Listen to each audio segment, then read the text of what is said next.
اعوذ باللہ من الشیطان الرجیم، بسم اللہ الرحمن الرحیم۔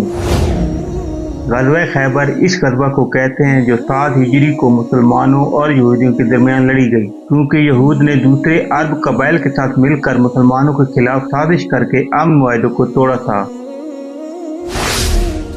خیبر یہودیوں کو مرکز تھا جو مدینہ سے 150 کلومیٹر شمال میں واقع تھا۔ اس جنگ میں 10,000 یہودیوں کا سپہ سالار مرحب نامی تھا، جس کا مقابلہ نبی صلی اللہ علیہ وآلہ وسلم صرف 1600 مسلمانوں کے ساتھ کر رہے تھے۔ ان کا قلعہ ایک اونچی پہاڑی پر بنا ہوا تھا، جس کا دفاع اور دیوار بہت ہی مضبوط تھی۔ نبی صلی اللہ علیہ وآلہ وسلم نے خیبر سے قبل اس علاقے کے 5 قلعوں کو فتح کر لیا تھا، لیکن خیبر کا محاصرہ کئی دنوں تک کرنے کے باوجود مسلمان اسے فتح کرنے میں ناکام ہو رہے تھے، مگر وہ مضبوط اور زبردست قلعہ فتح نہ ہوتا تھا۔ نبی صلی اللہ علیہ وآلہ وسلم نے حضرت عامر کو لشکر کا امیر بنایا اور حملہ کے لیے بھیجا، لیکن وہ شہید ہو گئے۔ پھر حضرت عمر فاروق رضی اللہ تعالیٰ عنہ کو امیر لشکر بنایا اور قلعے کی طرف روانہ کیا، لیکن وہ بھی ناکام لوٹے اور سپاہیوں میں یہودیوں کے جنگجوؤں اور سپاہیوں کا خوف بیٹھ گیا۔ رسول اللہ صلی اللہ علیہ وآلہ وسلم طبیعت کچھ ناساز محسوس ہوئی تو آپ آرام کرنے کے لیے چلے گئے۔ رات میں جب حالت بہتر ہوئی تو آپ نے پوچھا کہ دن میں کیا ہوا، لہذا صحابہ نے آپ کو سارا حال سنایا۔ اس پر نبی پاک صلی اللہ علیہ وآلہ وسلم نے فرمایا، کل میں علم اس کو دوں گا جو اللہ اور اس کے رسول صلی اللہ علیہ وآلہ وسلم سے محبت کرتا ہے، اور اللہ اور اس کے رسول بھی اس سے محبت کرتے ہیں، وہ قرار ہے اور میدان سے فرار نہ ہوگا جب تک اللہ اس کے ذریعے خیبر فتح نہ کرواتے۔ راوی بیان کرتے ہیں کہ اس رات کسی کو نیند نہ آئی اور سب اضطراب میں تھے۔ صبح ہوتے ہی تمام لوگ نبی پاک صلی اللہ علیہ وآلہ وسلم کے پاس آ گئے۔ سب کی یہی خواہش تھی کہ جھنڈا ان کو ملے، لیکن نبی پاک صلی اللہ علیہ وآلہ وسلم نے پوچھا کہ علی کہاں ہے؟ کسی نے بتایا کہ علی کی آنکھ میں بہت تکلیف ہے، اس لیے وہ آرام کر رہے ہیں۔ نبی پاک صلی اللہ علیہ وآلہ وسلم نے حکم دیا کہ انہیں بلاؤ، لہذا حضرت علی تشریف لائے اور آپ صلی اللہ علیہ وآلہ وسلم نے اپنا لعاب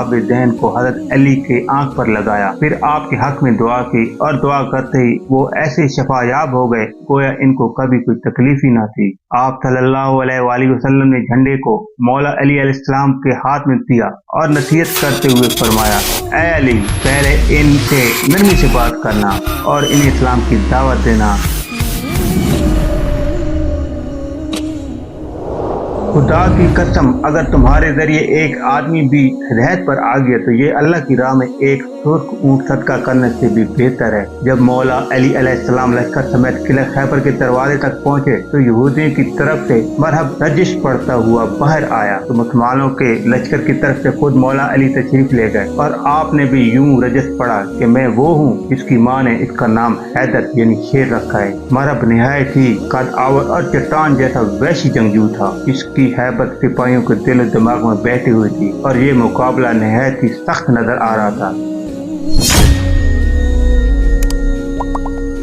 لیکن شیر خدا حضرت علی نے چاندی ضرب اور ذوالفقار کے زوردار وار سے کچھ ہی لمحوں میں مرحب کا کام تمام کر دیا۔ اس کے بعد اسلامی لشکر نعرے تکبیر سے گونج اٹھا، لہذا یہودی لشکر مسلمانوں پر ٹوٹ پڑے اور گھمسان کی لڑائی شروع ہو گئی، جس میں مولا کائنات علی ابن ابی طالب کی بہادری اور جرأت مندانہ لڑائی اپنی مثال آپ ہے۔ کچھ ہی دیر بعد خود نبی صلی اللہ علیہ وآلہ وسلم بھی اپنے ساتھیوں سمیت تشریف لے آئے۔ تب بھی جنگ اپنے عروج پر تھی۔ راوی بیان کرتے ہیں کہ ایک یہودی نے قلعہ کے دروازے کے پاس حضرت علی پر وار کیا، جس سے حضرت علی کی ڈھال گر گئی، لہذا آپ نے اپنے بازوؤں کے زور سے قلعہ کے ایک دروازے کو ہی اکھاڑ لیا اور اسے اپنی ڈھال بنا کر لڑنے لگے، یہاں تک کہ قلعہ اپنے ہاتھوں سے فتح ہوا۔